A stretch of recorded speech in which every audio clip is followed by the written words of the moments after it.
Hi, Mr. Bernstein. My name is Walter Clark, their boss. Sorry to have to bring you in the middle of the night like this, but when one of our agents disappears, we try to move quickly.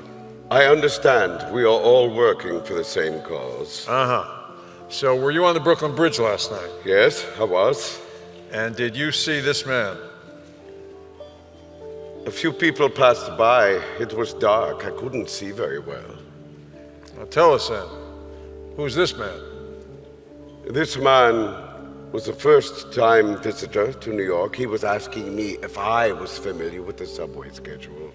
In the middle of the night? What else can I tell you? May I ask you a question now? All right. What is going on with the rescue operation? My kids! Well, as you know, our initial operation failed, and we lost some good men. Second operation to extract your boys is in the works. We're working with a high-ranking double agent in an effort to obtain blueprints of the prison where Gabriel and Yakov are being held. This way we can target their specific cell. Fortunately, they're being held together. But, Mr. Bernstein, it's a very unpredictable mission. And on the other hand, we now have this trust issue. Well, Mr. Bernstein, I'll be honest. We may have to suspend that rescue operation I just mentioned. Wait, what trust issue? I trust you. Are you saying that you don't trust me? One of you explain it to him. Zeus, we at the OSS have got to consider all possible options. We put a tail on you. That young agent in the picture, that was him. Scotty was tailing you, and he was killed on the Brooklyn Bridge after taking these pictures. His body washed up in Brooklyn earlier this evening. That puts you at the scene of the crime. So we've got to wonder, whose side are you working for? Hey, Zeus, I got an idea for you. You want to show you trust us, that you're on our side? Give us the list right now! The truth is, every day we don't have that list, the Germans get more time to reestablish their identities. They get more time to move around. So the longer you take in giving it to us, the less valuable it becomes. We need that list now, or we're not going to be able to trade it for the lives of your sons. Understood?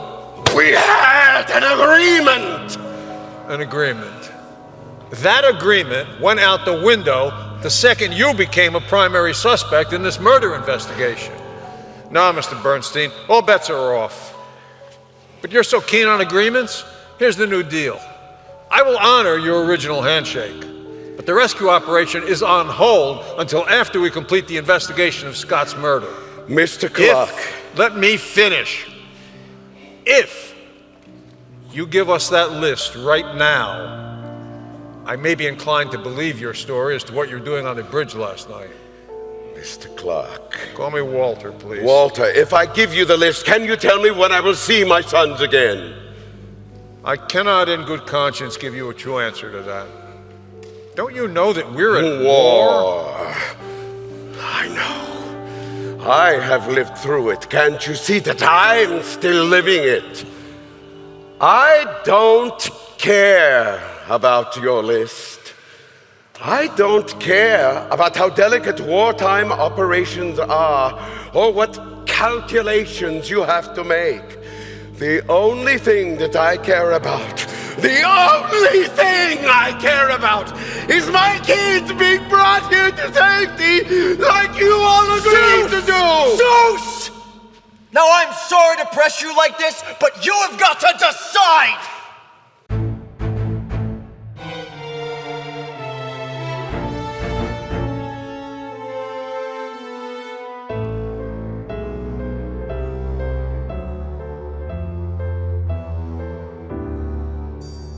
Just when I thought the darkness would pass and I'd waken to find the terror gone, heart still racing, attempting to move on.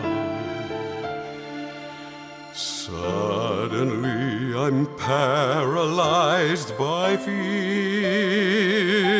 and in a flash I realize I'm here back in a nightmare that won't come to an end.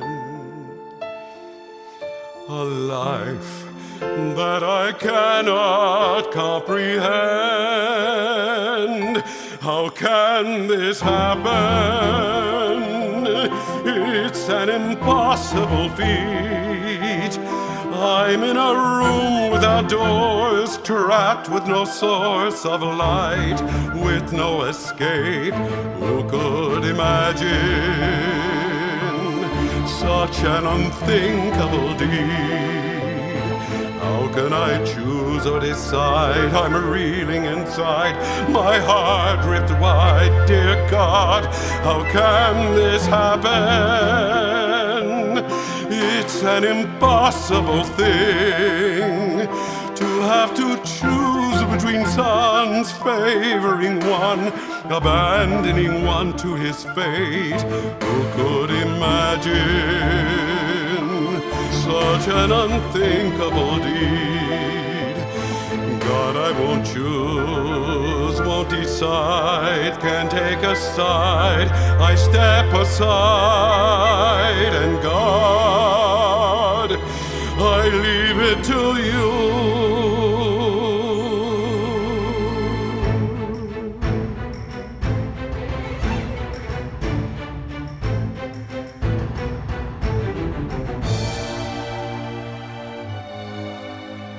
Just when I thought I would finally emerge from the madness, the stakes have now been raised. I was feeling hopeful, now I am dazed.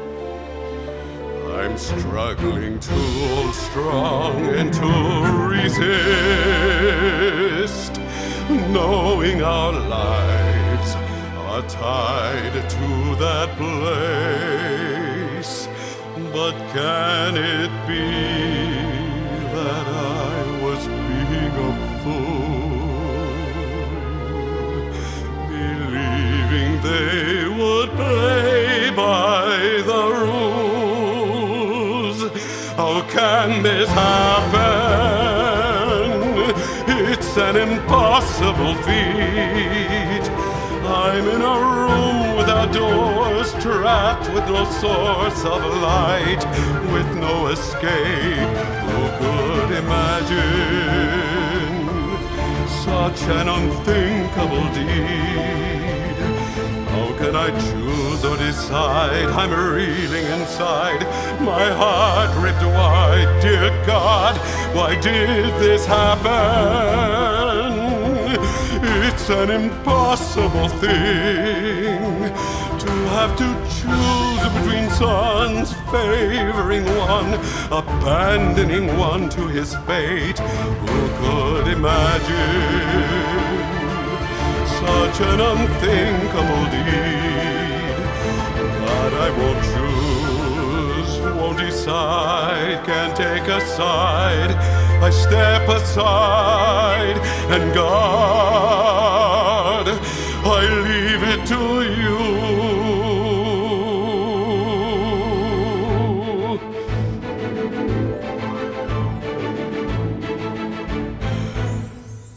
I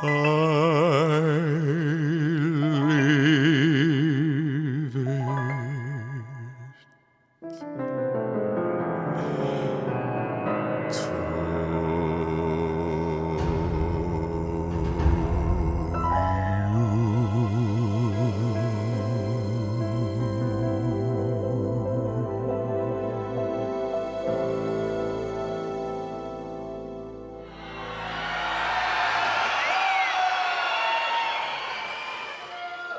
I will hold on to that list until both of my children are safe.